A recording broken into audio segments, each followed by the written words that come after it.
3월의 마지막 목요 묵상입니다. 고난주간을 은혜롭게 보내고 계신가요? 우리를 향한 주님의 큰 사랑을 깊이 경험하는 하루 되시기를 소망합니다. 오늘 우리에게 주시는 말씀은 마가복음 15장 1절에서 5절의 말씀입니다. 새벽에 대제사장들이 즉시 장로들과 서기관들 곧 온 공회와 더불어 의논하고 예수를 결박하여 끌고 가서 빌라도에게 넘겨주니 빌라도가 묻되 네가 유대인의 왕이냐? 예수께서 대답하여 이르시되 네 말이 옳도다 하시매 대제사장들이 여러 가지로 고발하는지라. 빌라도가 또 물어 이르되 아무 대답도 없느냐? 그들이 얼마나 많은 것으로 너를 고발하는가 보라 하되 예수께서 다시 아무 말씀으로도 대답하지 아니하시니 빌라도가 놀랍게 여기더라. 아주 옛날 드라마 중에 모래시계라는 드라마가 있었습니다. 그 드라마에서 주인공이 사형 선고를 당하기 전에 했던 말이 있었는데요. 이 말이었습니다. 나 떨고 있냐? 죽음을 앞에 두고 태어날 수 있는 사람이 있을까요? 만일 그것도 억울하게 죽어야 한다면 과연 누가 따르고 그냥 당할까요? 세상에 그런 사람은 아무도 없을 겁니다. 그런데 오늘 본문에 나오는 우리 예수님은 달랐습니다. 대제사장 무리들에게 잡히셔서 밤새 신문을 당하셨어요. 당시 산헤드린 공의회는 종교적 의결권을 가진 기구였습니다. 종교 재판으로 예수님을 붙잡았고 신성모독으로 죄를 만들었습니다. 하지만 사형을 집행할 권한이 없었기에 빌라도에게 예수님을 데리고 갔어요. 예수님에게 달린 죄목은 소위 내란 혁명죄입니다. 로마의 황제가 있는데 예수님이 유대인의 왕이라는 것을 내세웠던 거지요. 빌라도 역시 이것을 예수님께 물었고 예수님은 내 말이 옳다라고 말씀하셨어요.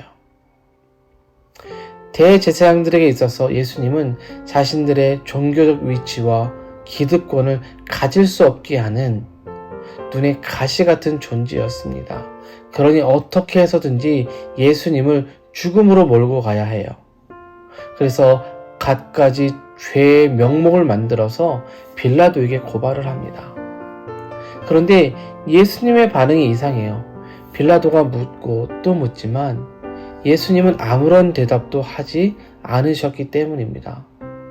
총독으로 온 빌라도가 얼마나 많은 사람을 재판하고 사람을 또 심판하고 죄를 내렸겠습니까?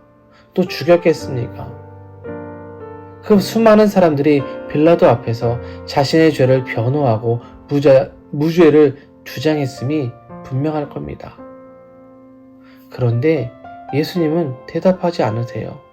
오히려 침묵으로 일관하십니다. 이를 본 빌라도의 반응이 5절에 있는데요. 예수께서 다시 아무 말씀으로도 대답하지 아니하시니 빌라도가 놀랍게 여기더라. 자신의 판단과 선언을 통해서 죽음이 왔다 갔다는 그 순간에 예수님이 침묵하니 놀라지 않을 수가 없었습니다. 아마 이런 사람은 처음 봤다고 생각했을 것이고 무척이나 당황했을 겁니다. 그러면 왜 예수님께서 침묵하셨을까요? 얼마든지 자신을 변호하실 수 있고 당신의 능력이라면 이것을 벗어나실 수 있으실 텐데요. 예수님께서 대제사장들에게 잡히시기 전에 무엇을 하셨죠? 하나님께 나아가 기도하셨습니다. 그때 했던 내용 가운데 하나가 이거였죠. 아버지의 뜻대로 되기를 원한다는 것이었습니다. 그러니까 지금 예수님의 침묵은 하나님의 뜻에 순종하는 침묵이었습니다. 하나님의 일을 이루기 위한 순종의 걸음이셨습니다. 십자가의 길을 통해 우리에게 구원의 은혜를 주시기 위한 놀라운 결단이었던 거죠. 인간적 상황을 보면 억울합니다. 화가 날 만도 합니다. 그럼에도 침묵을 하신 것은 십자가를 통하여 아버지의 뜻을 이루며 이 땅에 구원의 은혜를 베풀어 주시기 위함이셨습니다. 오늘날 하나님에 대해 적대적인 시대를 살아가는 우리들도 때론 그리스도인이기 때문에 당하는 억울한 일이 있고 곱지 않은 시선들을 경험할 수 있습니다. 그러나 이런 때일수록 우리가 대항하고 싸우고 다투는 것이 아니라 하나님의 뜻을 먼저 생각하고 그것이 무엇인지를 알고 오히려 침묵을 요구한다면 침묵하고 하나님께 판단을 맡기며 따라가야 합니다. 아버지의 뜻, 그로 인해서 하나님의 나라를 이룰 수만 있다면 예수님은 무엇이든 하실 수 있으셨습니다. 그러기에 억울한 가운데서도 침묵하셨고 그 침묵으로 예수님은 하나님의 뜻을 이루실 수 있었습니다. 고난주간을 우리는 보내고 있습니다. 우리를 위한 그 사랑, 구원을 위해 아버지의 뜻에 침묵으로 순종하신 예수님을 바라보며 우리도 예수님을 따라가야 하지 않을까요? 주를 위해, 하나님 나라를 위해 고난받는 것이 하나님 나라의 상이 크다고 예수님은 산상수훈을 통해 말씀하셨습니다. 그러니 예수님을 따라 순종하며 하나님의 뜻을 이루어가는 우리 모두가 될 수 있기를 주님의 이름으로 축원드립니다. 기도합니다. 사랑의 하나님 감사를 드립니다. 억울하고 답답한 가운데서도 아버지의 뜻을 위해 그리고 우리를 살리기 위해 침묵으로 일관하신 주님의 사랑을 봅니다. 그 순종과 사랑으로 우리가 생명을 얻었습니다. 이제 우리도 주님을 본받아 하나님의 뜻을 이루며 살아갑니다.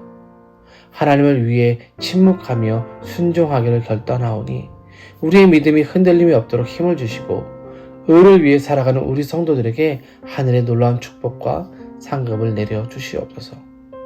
고난주간을 보내고 있습니다. 하루하루 주님의 깊은 사랑을 경험하게 하시고 죽음으로 승리를 이루신 주님을 기억하며 기쁨의 부활절을 맞는 우리 모두가 되게 하여 주시옵소서. 오늘 하루의 일상을 붙들어 주시고 함께함으로 형통의 은혜를 누리게 하여 주옵소서.